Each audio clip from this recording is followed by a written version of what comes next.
Hello and welcome to the DSR Daily for Wednesday, July 16th. I'm your host for today, Riley Fessler, joined as always by Minna Stein. How are you, Minna? I'm well, thanks. How are you? Good. Any movies for you yesterday? No movies for me yesterday. I'm still riding that Superman high.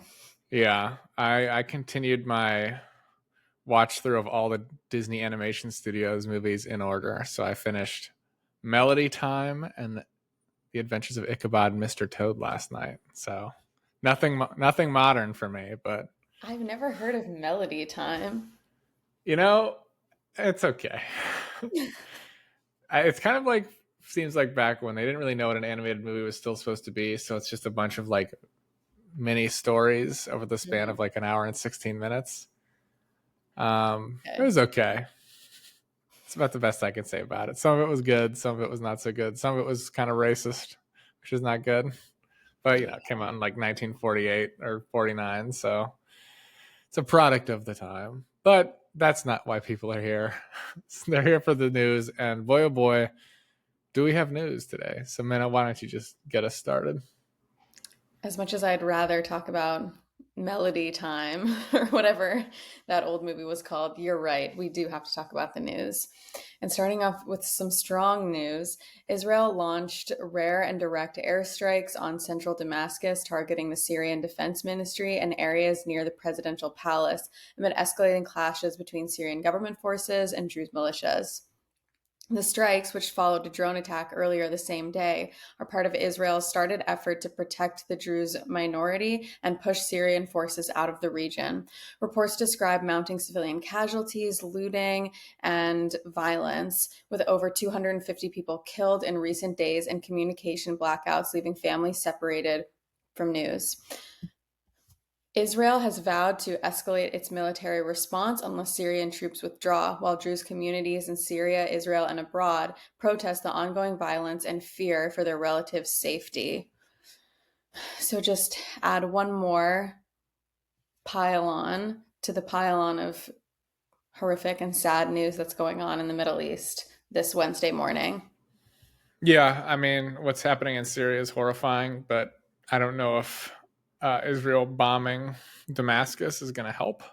Probably not. It just seems like Israel's insistence on being involved in every Middle Eastern country all the time to distract from what they're doing in Gaza.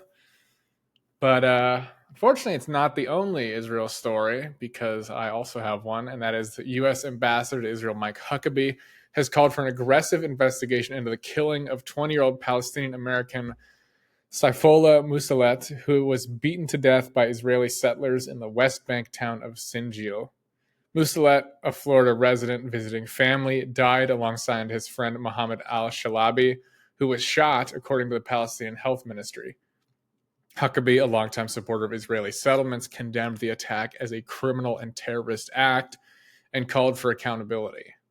The incident has sparked demands from Musalet's family for a U.S. investigation amid criticism of Huckabee's past support for Israeli policies in occupied territories. As a reminder, the territories are illegal. These Israeli settlements are illegal, I should say. So they are beating to death American citizens in territory they should not even be in. So every part of this is horrible.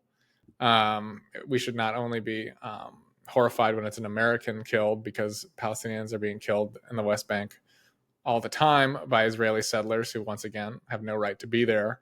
But this is horrifying, and hopefully, if anything good comes from this, it will be that the U.S. takes a closer look at what Israel is doing in the West Bank. The Gaza has kind of taken all of the attention over the last couple of years, but what's happening in the West Bank is equally horrifying. Well, maybe not equally horrifying, given the sheer level of destruction in Gaza, but I should say it certainly is owed our attention as well, and we should save some of our condemnation for what Israel is doing in the West Bank. Definitely. And to switch our focus back to the United States, of some troubling things happening here. The Trump administration has filed a lawsuit to legally enforce the termination of three Democratic board members of the Corporation for Public Broadcasting, following unsuccessful attempts to remove them in April. The Corporation for Public Broadcasting and the board members argue the firings were unlawful, claiming they are not government officials subject to presidential dismissal, and a judge previously denied an injunction to block their removal. Meanwhile, the Senate is debating a bill that could strip $1.1 billion in funding from the Corporation for Public Broadcasting, with Trump pressuring Republicans to support the cuts and threatening political retaliation against those who don't. So, just another day of covering news where the Trump administration is not so subtly trying to limit free speech and diversity of thought within the broadcasting sphere and make it harder for people to get information. So, troubling news, but hope that it continues to get blocked, as these board members are not government officials. And so hopefully it will remain difficult for Trump to be able to dismiss them. Yeah, it's also the politicization of things that should not be political, which is a specialty of the Trump administration. So yeah, hopefully this will remain unsuccessful for a variety of reasons, but it's not surprising. Not surprising action from the Trump administration at all, unfortunately. No. Well, some rare success for the Trump administration, as Indonesia and the United States have reached a trade agreement after tense negotiations, with U.S. exports entering Indonesia tariff-free, while Indonesian goods face a 19% tariff in the U.S. President Prabowo Subianto confirmed the deal, calling President Trump a tough negotiator and noting Indonesia's agreement to purchase Boeing jets. The pact is part of Trump's broader effort to pressure countries into trade deals and curb Chinese influence, including clauses to prevent transshipment of Chinese goods through Indonesia. While the deal has eased market concerns, economists question its long-term benefit and warn it places Southeast Asian nations like Indonesia in a difficult position between the US and China. We're still far away from the 90 deals in 90 days that was promised by the administration, but I guess it's a good thing that they have reached a deal with Indonesia. They still have a long way to go to reach the amount of deals necessary to keep us from suffering tremendously under these tariffs. But yeah, that last part is interesting about it kind of putting Southeast Asian nations between a rock and a hard place between the US and China. It seems like at some point China will be the more tempting and prosperous trade partner there, given the uncertainty and punitiveness of the U.S. as a trading partner, depending on the administration. So it's a short-term gain, but in terms of the long-term effects, I think it's something to be concerned about. It's like they always say, short-term gain for long-term pain. Exactly. I'm always saying that. Yeah, and I believe that I'm not misquoting that. And I think that is what the real saying is.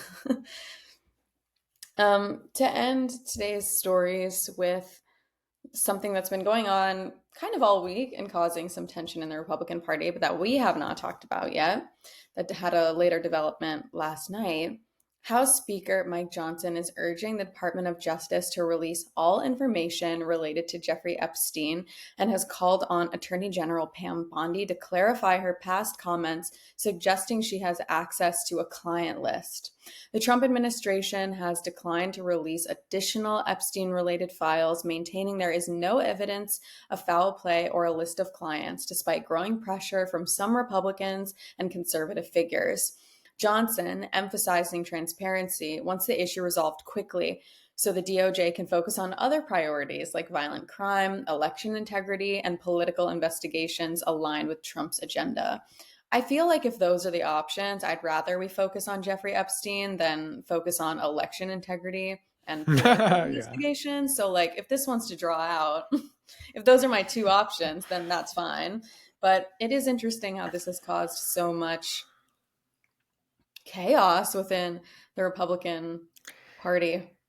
Yeah, I mean, this is kind of rich coming from Johnson after the House Republicans uh, completely blocked Ro Khanna's measure yesterday that would have called for the release of the Epstein files. I think they Mhm. unanimously, as a whole party, blocked it. But yeah, as you kind of alluded to, this is it's interesting that this is the thing that has finally caused an actual rift in MAGA world. Um, the QAnoners, I'm sure, are pissed, Mhm. given that Trump was supposed to be kind of the savior of beating back the international pedophiles and releasing the Epstein's list and kind of saving us from the pedophilic deep state. But turns out, nope, he is not interested in that at all, which is kind of obvious given the very public association between Jeffrey Epstein and Donald Trump. Mhm. The numerous photo, video, and interview evidence of the two together, and their long history as friends. So, I mean, anybody surprised by this kind of isn't really paying that much attention. Mhm. But hey, if it's causing a rift in Magaland, I am all for it. We've been kind of waiting for something to cause a rift, and either this is the straw that broke the camel's back, or the one issue they actually care about. Because man, the pushback has been fierce, both among public figures in the party as well as just kind of media influencers that are Mhm. pro-Trump. They are not happy about this. And nor should they be, to be honest, because we should know who's on the list, because it is a pretty damning scandal that we still do not have clarity on, which is pretty astonishing given the breadth of allegations. And frankly, it seems pretty obvious that there is more to the story. Uh, Mhm. I'm not. I wouldn't call myself a conspiracy theorist, but I don't think you have to be a conspiracy theorist to kind of believe that at this point. Yeah, I don't think so either. So justice should be served here. We should know who's on the list, but it does not seem like this administration is going to give it to us willingly. And at the very least, if they do give it to us, it is going to be heavily doctored. There is no way it will be the full list. So Yeah. interesting story. Certainly not the last we're going to hear about this by a long shot, I have to imagine. I know that FBI Deputy Director Dan Bongino, or is it Don Bongino? I can't remember. Whatever. A former right wing commentator, now turned second in command at the FBI, which is troubling enough as it is. I know he's threatening to resign over this, which would be really funny. But we'll have to see if he follows through with that. And if he does, I am sure we will talk about it right here on the DSR Daily. But there will be more podcasts coming for the rest of the week, more DSR Dailies up until the weekend. And until then, we'll see you then. Bye bye.